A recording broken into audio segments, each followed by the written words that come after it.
Mentiras de amor de Bárbara Cartland, capítulo 6. El carruaje saltaba sobre el terreno pedregoso mientras Carmela se preguntaba, aterrada, a dónde la llevarían y quién iba junto a ella. A pesar de la gruesa tela que le cubría hasta las rodillas, tenía la incómoda sensación de una presencia masculina a su lado. El hombre la había soltado una vez que la depositó en el carruaje, pero el solo hecho de que estuviera cerca la asustaba a tal punto que todo lo que deseaba era gritar. Sin embargo, se daba cuenta de que sería inútil, primero porque nadie la oiría, y segundo porque incluso le resultaba difícil respirar a través del burdo envoltorio. No le preocupaba tanto la incomodidad que sufría como lo que le sucedería y la razón del secuestro. Pero el motivo de este no era tan difícil de suponer. Ahora que la fortuna de Felicity era del conocimiento común de los Gale, también se habría esparcido el rumor por todo el contorno, y tanto la gente de las villas como los sirvientes debían saberlo ya. Parecía evidente que alguien pensaba pedir rescate por ella. Solo esperaba que el conde pudiera pagarlo sin vacilación. Enseguida recordó que, si lo hacía, le sería imposible reembolsarle el dinero, a menos que Felicity se lo proporcionara. El hecho de que ella no tuviese ni un centavo lo hacía todavía más complicado. Se preguntó qué habría hecho Felicity en aquella situación. Lo único que no debo hacer, se dijo Carmela, es desafiarles. Había leído historias de personas a las que torturaban porque se negaban a revelar dónde escondían el dinero o algún tesoro, y sabía que ella era una cobarde. Pensó que si la amenazaban, tendría tanto miedo que accedería a cuanto le pidieran. Por el contrario, se le ocurrió que el conde debía de pensar de manera muy diferente. Sospechaba que nada le enfurecería más que encontrarse en la ignominiosa situación de tener que pagar rescate por ella sin lograr la captura de los delincuentes. ¿Y si él se niega a pagar?, pensó llena de pánico, temiendo que sus secuestradores la castigaran debido a la obstinación del conde. Recordaba historias de cómo, en situaciones como la suya, se mutilaba a la víctima para lograr el pago de lo exigido. Primero se enviaba un dedo, después una oreja y finalmente la nariz a quienes se negaban a pagar el rescate. La idea la horrorizó tanto que deseó estar inconsciente para no pensar en tales cosas, pero sabía que por instinto lucharía al máximo para mantenerse viva y conservar su capacidad de pensar. El carruaje seguía su camino. Aunque tenía libres manos y brazos, Carmela no se atrevía a quitar el saco que la cubría, por miedo a que el hombre que iba a su lado se lo impidiera a la fuerza. De pronto sintió mucho frío en un pie y se dio cuenta de que había perdido una zapatilla cuando la levantaron para meterla en el vehículo. Se frotó el pie contra el otro, con lentitud y suavidad para no llamar la atención, y mientras escuchaba atenta le pareció percibir que el hombre que la acompañaba respiraba profundamente. Tosió después y se removió inquieto. Al hacerlo, su hombro rozó el de Carmela, que de inmediato procuró apartarse de él. Los caballos empezaron a aminorar la marcha, y la joven notó que el camino era más escabroso aún. Sabía que se habían alejado mucho de la casa, y pensó desesperada que aunque el conde la buscara, tal vez jamás podría encontrarla. Los caballos se detuvieron, el hombre abrió la portezuela y por primera vez oyó Carmela su voz. ¿No puedes acercarme aún más, Arthur? No era una voz educada, pero tampoco tan vulgar como ella había esperado. Oyó que el otro le contestaba, no, podríamos quedar atascados entre los árboles. Está bien, ata los caballos y trae la linterna. La palabra árboles le indicó a Carmela que debían estar en un bosque. El hombre salió del coche, abrió la portezuela del otro lado y cogió a la muchacha en sus brazos. Ella hubiese querido gritar, pero se contuvo. Resultaba evidente que el hombre era alto y fuerte, ya que no parecía hacer ningún esfuerzo mientras la llevaba con un brazo en torno a la cintura y el otro alrededor de las rodillas. Podía escuchar que las ramas crujían al romperse bajo sus pisadas, y se dio cuenta de que no caminaban por una vereda, sino que iban zigzagueando como para eludir los árboles. Al cabo de unos minutos se detuvieron. «¡Abre la puerta!», oyó decir Carmela al que ya la llevaba. «Cuidado con la cabeza», le advirtió el otro. Unos pasos más y la muchacha sintió que la depositaban tendida de costado en el suelo. Se incorporó hasta quedar sentada y ayudándose con las manos, y notó que no tocaba madera, sino tierra dura y seca, como si la hubieran apisonado. Podía oír que los dos hombres se movían muy cerca de ella, y temiendo que pisaran su pie descalzo, procuró resguardarlo bajo su cuerpo. Repentinamente, de forma tan inesperada que le provocó un gran sobresalto, le quitaron la tela que la cubría. Lo primero que vio fueron los rostros de dos hombres que la miraban a la luz de la linterna. Uno de ellos era de edad madura, no tenía tipo de campesino ni de maleante como ella pensaba, y su rostro era el de un hombre inteligente. El otro era más joven, pálido, delgado y de nariz larga y llevaba lentes. Ninguno de ellos dijo nada y Carmela les preguntó: ¿Quiénes son ustedes? ¿Por qué me han traído aquí? Al formularla, se dio cuenta de que era una pregunta estúpida, pero al mismo tiempo le complacía que su voz no temblase. El hombre mayor sonrió de forma desagradable. Le diré por qué la hemos traído aquí, Lady Felicity. Queremos dinero, y rápido. Dudo que su señoría, mi tutor, se lo dé. El hombre rió. No supondrá que se lo vamos a pedir, ¿verdad? Miró al de los anteojos y añadió: Vamos, Arthur, dile lo que debe hacer. Entonces Carmela se dio cuenta de que el otro estaba en pie junto a una tosca mesa de madera y sacaban algunos papeles de bolsillo para extenderlos junto a la linterna. Todo lo que tiene que hacer, señorita, es firmar este cheque que he preparado y también la carta que escribí en su nombre. Carmela no habló y al cabo de un momento el otro hombre dijo: Solo exigimos nuestros derechos y pedimos lo que nos corresponde.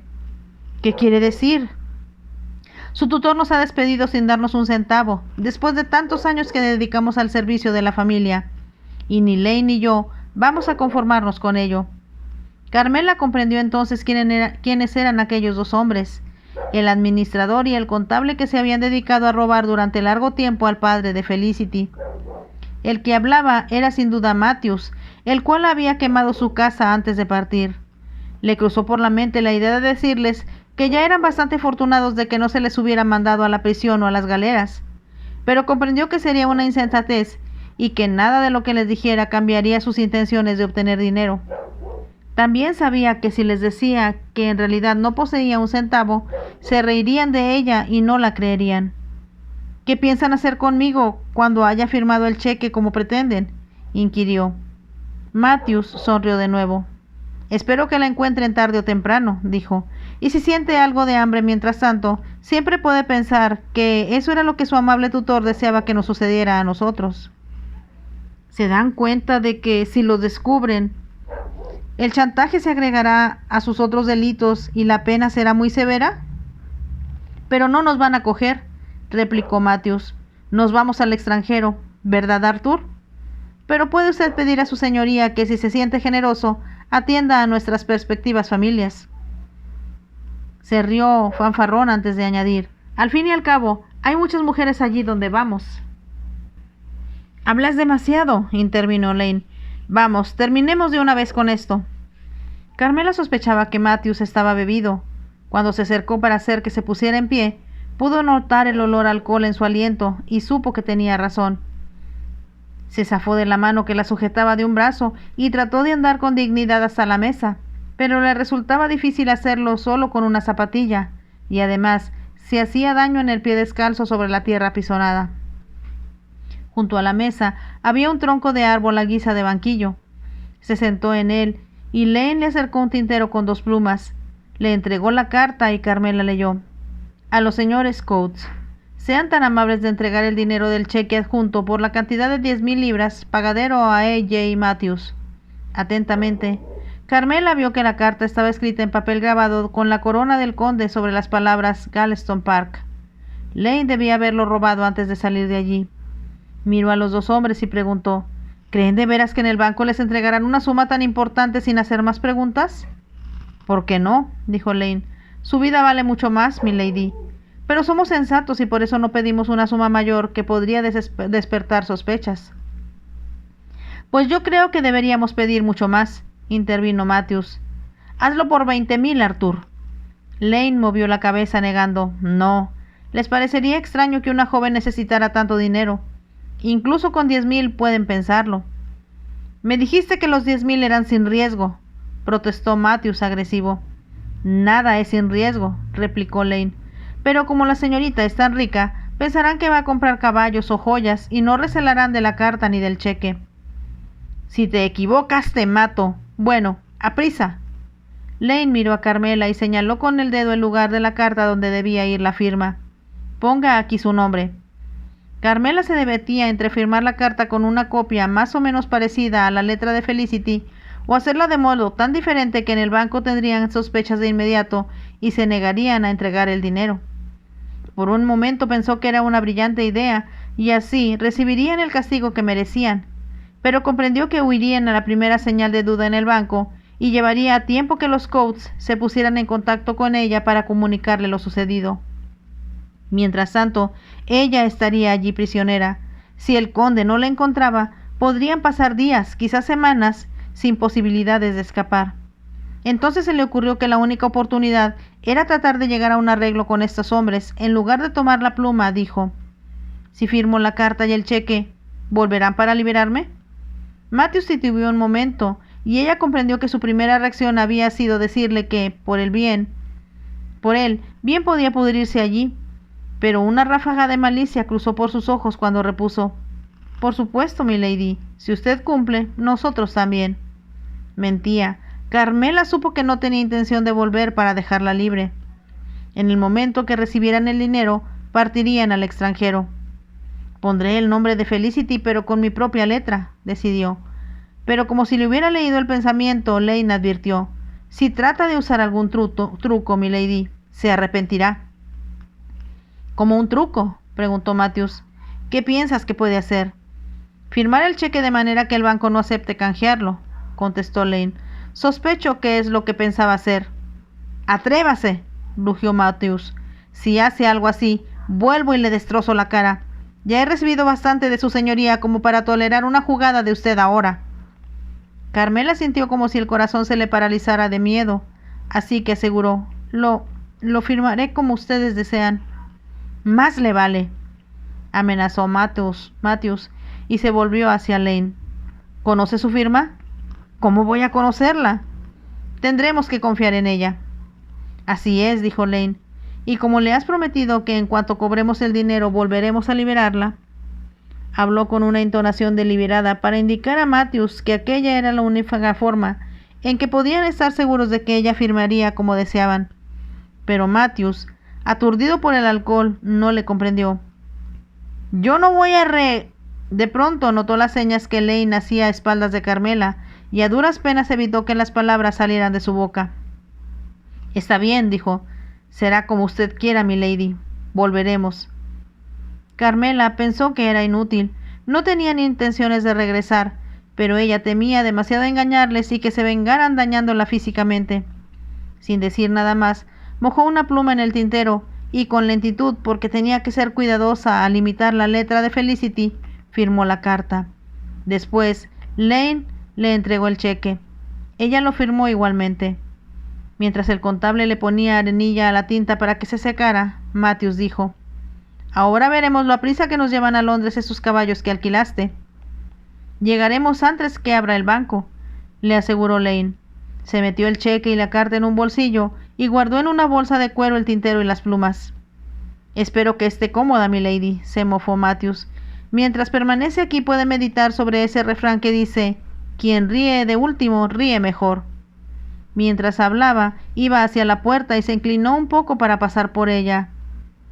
Lane le seguía con la linterna. «Por favor, no me dejen a oscuras», gritó Carmela. Pero ellos ya habían salido de la cabaña, y la única respuesta fue el sonido de la puerta al cerrarse. Después escuchó que dejaban caer el pestillo y comprendió que quedaba prisionera porque solo se abría la puerta por fuera. Se encontraba en total oscuridad y al parecer no había ninguna ventana en la cabaña, pues en ese caso habría visto a través de ella el resplandor de la linterna. Continuaba sentada en el tronco que se usaba como banco y tenía frente a ella la mesa. Juntó las manos y trató de calcular cuánto tiempo pasaría hasta que la rescataran. Se dio cuenta de que temblaba, no solo de miedo, sino también de frío, y empezaba a adormecérsele el pie descalzo. «Debo ser sensata», se dijo, «y esperar a que amanezca. Entonces podré tener idea de si me es posible escapar». Sin embargo, tenía la sospecha de que sería imposible. Había visto las cabañas que hacían los leñadores para guardar sus herramientas y en las que se guarecían cuando hacía mal tiempo. Sabía que por lo general se construían con troncos cortados por la mitad, clavados profundamente en la tierra. El techo se hacía de manera similar y se cubría con algo para evitar que entrase la lluvia. Como las herramientas eran costosas y ningún leñador quería que le robaran su hacha o su sierra, aquellas cabañas se construían sólidamente a prueba de ladrones. Tal vez nunca me encuentren, pensó Carmela. Moriré de hambre y solo quedarán mis huesos. Pero enseguida se dijo que era un error permitirse tales pensamientos deprimentes. Debía confiar en Dios, en que escucharía sus plegarias y las salvaría. Le pareció que lo mejor sería sentarse en el suelo, con la espalda apoyada en la pared. Quizás así pudiese dormir un poco. Buscó a tientas un rincón de la cabaña y ahí se acurrucó, cubriéndose los pies lo mejor que pudo con la bata. Al tocar la prenda, se dijo que debía agradecer a Susie que hubiese elegido algo de abrigo, pero de inmediato cayó en la cuenta de que la doncella debía estar en combinación con Lane y Matthews. ¿Cuánto molestará al conde?, pensó, saber que otro miembro del servicio le ha traicionado. Se sintió muy apenada por él, hasta que recordó que ella también le mentía, también le engañaba.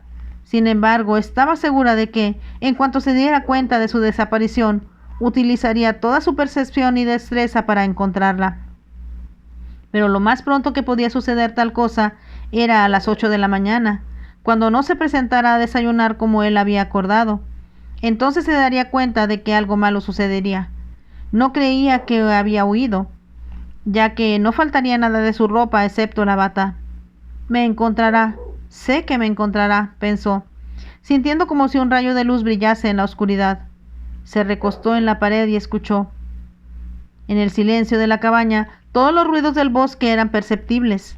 A lo lejos se oyó el aullido de un zorro, el canto de un búho en el techo de la cabaña, y aunque no estaba segura, le pareció oír también rápidas y leves pisadas. Sabía que si estuviera a la intemperie no tendría temor.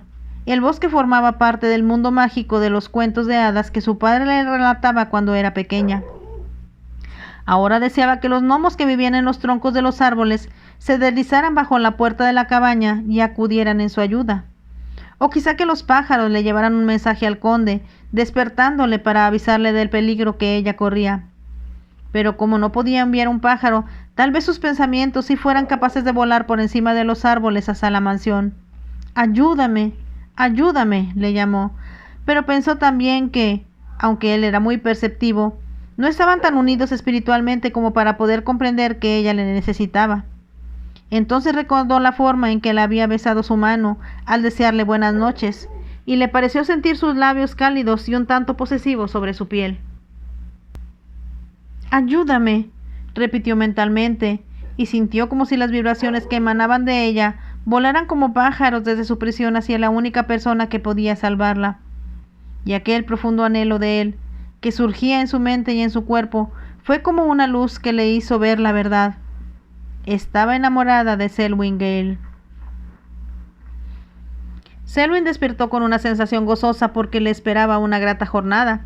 Recordó los planes que había hecho con Felicity para una excursión a caballo y pensó que disfrutaría mucho, además de conocer una parte más de su propiedad. Estiraba los brazos bostezando, cuando de pronto recordó que había despertado a medianoche por algo que le perturbaba, sin que hubiese podido descubrir qué era. Incluso había permanecido despierto un buen rato, y sin darse cuenta, empezó a pensar en lo atractiva e inteligente que era Felicity. Nunca me aburriría con ella, se dijo, pero la inteligencia es un desperdicio en esa mujer. Sabía que cuando tuviera un hijo, querría que fuera tan inteligente como sano y atlético, pero jamás le había parecido que tal cualidad fuera necesaria en las hijas que pudiera tener. Ahora pensaba que aunque fuera algo arriesgado el que una mujer tuviese talento, sin duda esto la hacía más interesante para su marido. El príncipe no se cansará rápidamente de Felicity, decidió, y preguntándose a continuación si el intelecto de su Alteza podría igualar al de ella. Me parece que lo que sucederá tarde o temprano es que ella llevará las riendas en Holgenstein, se dijo, y no hay nada que Frederick pueda hacer para evitarlo. A él sin duda le disgustaría que una mujer le dominara porque fuese más inteligente que él. Sin embargo, cuando la encontrase, a la mítica esposa que le daría hijos que habrían de recibir la herencia familiar, Preferiría que fuera más despierta que estúpida. Recordó a todas las mujeres con las que había tenido tempestuosamente, aunque breves romances, y no pudo recordar a ninguna con la que hubiera hablado de temas serios o que hubiese estimulado su cerebro como lo había logrado hacer Felicity. Sabía que cuando se detuvieran en alguna posada del camino, le mantendría interesado y divertido con su charla. Disfrutaba viéndola observarle a través de sus pestañas rizadas como las de un niño. En sus ojos aparecía entonces un brillo malicioso que él ya había aprendido a reconocer. «Diablos», se dijo, «es demasiado buena para el joven Frederick. Se enamorará de su linda cara y no será capaz de apreciar su talento excepcional».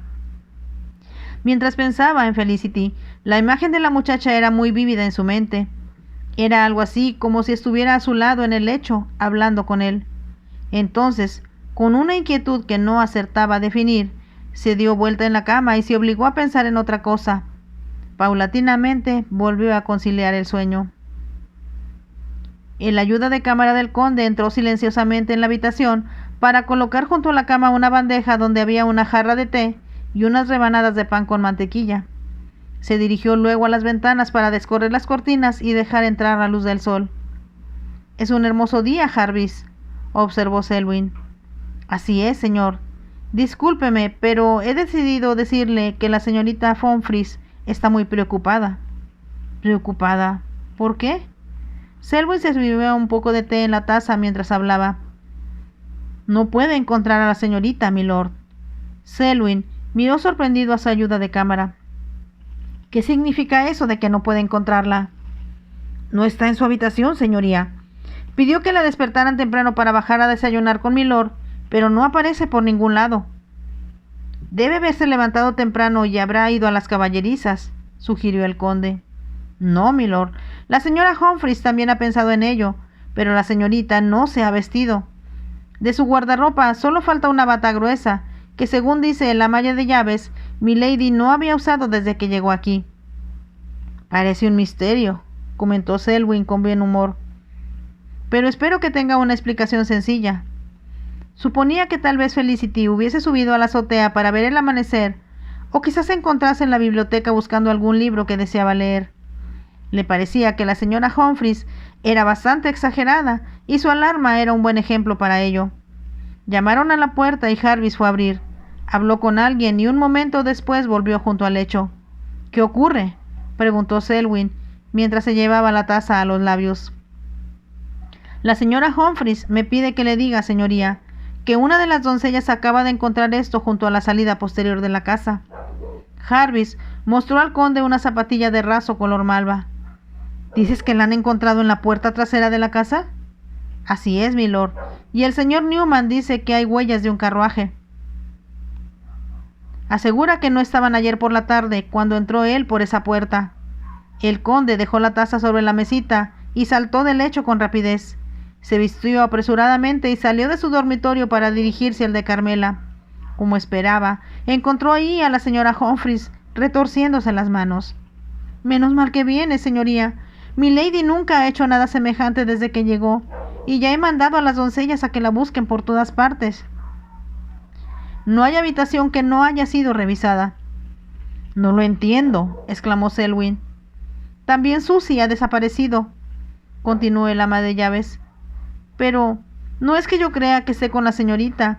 Es una chica tan poco eficiente que pensaba despedirla. Sin embargo, es extraño». «¿Susie?», la interrumpió Selwyn con impaciencia. «Sí, milord, Susie Lane», repuso la señora Humphreys. «¿Lane? ¿Tiene algún parentesco con Arthur Lane el contable?» «Es su sobrina, señor», contestó el ama de llaves. «Él me pidió que la aceptara en la casa, y aunque demostró no ser muy satisfactoria, le di oportunidad tras oportunidad para no causar problemas». «¿Y dice que ahora ella tampoco está?» «Emily, que duerme en su misma habitación, dice que debió salir anoche después que ella se durmió. No estaba esta mañana cuando Emily despertó». Selwyn no esperó a oír más. Corrió escaleras abajo y se dirigió a la puerta trasera para inspeccionar las huellas de ruedas que, según repetía Newman, eran nuevas. «No estaban anoche cuando yo vine para cenar, señor». «¿Está seguro?» «Completamente. Soy muy observador para esas cosas». Como puede ver su señoría, las hizo un carruaje tirado por 2 caballos. Le mostraron al conde el lugar exacto donde se había hallado la zapatilla de Carmela. Él mandó entonces a varios mozos para que llamaran a los palafreneros, los jardineros y los leñadores. Cerca de 20 minutos después, todos los hombres trabajaban al servicio de la casa. Estaban reunidos frente a la puerta principal, desde donde Selwyn se dirigió a ellos. Les explicó que Lady Felicity había desaparecido de la casa y quería que la buscaran por todas partes, sin que quedara un arbusto, una zanja o una construcción sin inspeccionar. ¿Cree su señoría que puede haberla secuestrado a alguien?, preguntó uno de los sirvientes. Es una posibilidad, contestó Selwyn brevemente.